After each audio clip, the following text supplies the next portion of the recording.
கர்த்தருடைய பரிசுத்த நாமத்திற்கு மகிமை உண்டாவதாக. இன்று ஆதியாகமம் 43வது அதிகாரம் 1 முதல் 34 வசனங்களில் இருந்து சகோதர சிநேகம் என்ற வார்த்தையை மையமாக கொண்டு தியானிக்க போகிறோம். இந்த அதிகாரத்தில் என்ன வேத வார்த்தை உள்ளது என்பதை சுருக்கமாக காண்போம். தேசத்தில் பஞ்சம் கொடியதாய் இருந்தபடியால் எகிப்திலிருந்து அவர்கள் கொண்டு வந்த தானியம் செலவழிந்த போது அவர்கள் தகப்பன் அவர்களை நோக்கி, நீங்கள் திரும்ப போய் நமக்கு தானியம் வாங்கி கொண்டு வாருங்கள் என்றான். அதற்கு யூதா, எங்கள் சகோதரனை எங்களோட அனுப்பினால் நாங்கள் போவோம் என்றான். அதற்கு யாக்கோபு, உங்களுக்கு இன்னும் ஒரு சகோதரன் உண்டென்று சொல்லி ஏன் எனக்கு இந்த துன்பத்தை வருவித்தீர்கள் என்றான். அவனுக்காக நான் உத்தரவாதம் பண்ணுவேன். நான் அவனை உம்மிடத்தில் கொண்டு வந்து உமக்கு முன்பாக நிறுத்தாமற் போனால் என்னாலும் அந்த குற்றம் என்மேல் இருப்பதாக என்று யூதா சொன்னான். அதற்கு அவர்கள் தகப்பனாகிய யாக்கோபு, அப்படியானால் இந்த தேசத்தின் உச்சிதமான பொருட்களையும் காணிக்கையையும் கொண்டு போங்கள், பணத்தையும் இரட்டிப்பாய் உங்கள் சாக்குகளில் கொண்டு போங்கள், உங்கள் சகோதரனையும் கூட்டிக் கொண்டு போங்கள் என்றான்.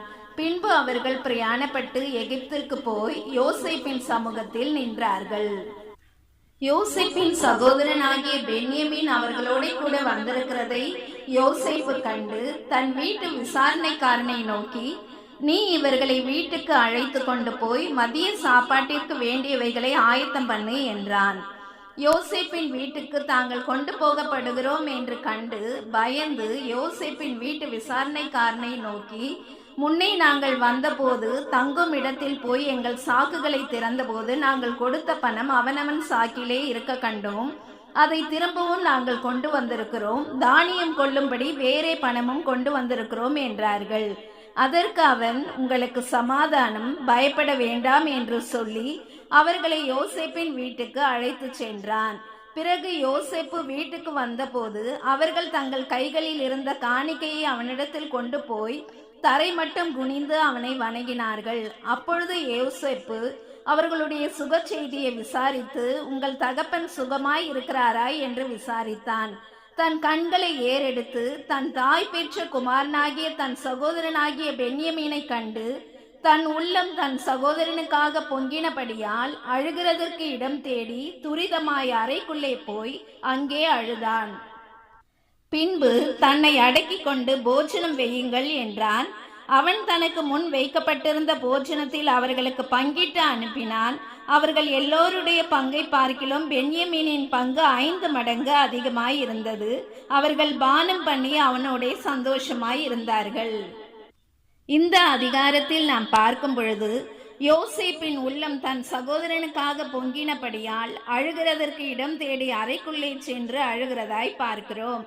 ஆம் பிரியமானவர்களே, இந்த உலகத்தில் வாழ்கின்ற நாம் நம்முடன் உடன் பிறந்த சகோதர சகோதரிகளிடத்தில் எப்படி இருக்கிறோம் என்று பார்த்தால், சில பேர் பேசுவதே கிடையாது, சில பேர் எப்பொழுதாவது நலம் விசாரிப்பது உண்டு, சில பேர் விரோதிகளாகவே மாறி இருப்பார்கள்.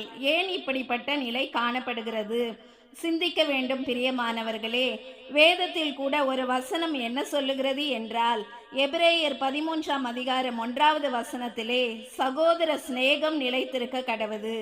ஆகவே நாமும் இந்த உலகத்தில் நம்முடன் பிறந்த சகோதர சகோதரிகளிடம் அன்பாகவும் அவர்கள் நலன் விசாரிக்கிறவர்களாகவும் அவர்களுக்கு ஏதாவது தேவைப்பட்டால் உதவி செய்பவர்களாகவும் வாழ்வோம். தான் கண்ட சகோதரனிடத்தில் அன்பு கூறாமல் இருக்கிறவன் தான் காணாத தேவனிடத்தில் எப்படி அன்பு கூறுவான்? ஆக சகோதர சகோதரிகளாகிய நாம் ஒருமித்து வாசம் பண்ணுவது எத்தனை நன்மையும் எத்தனை இன்பமாய் இருக்கிறது.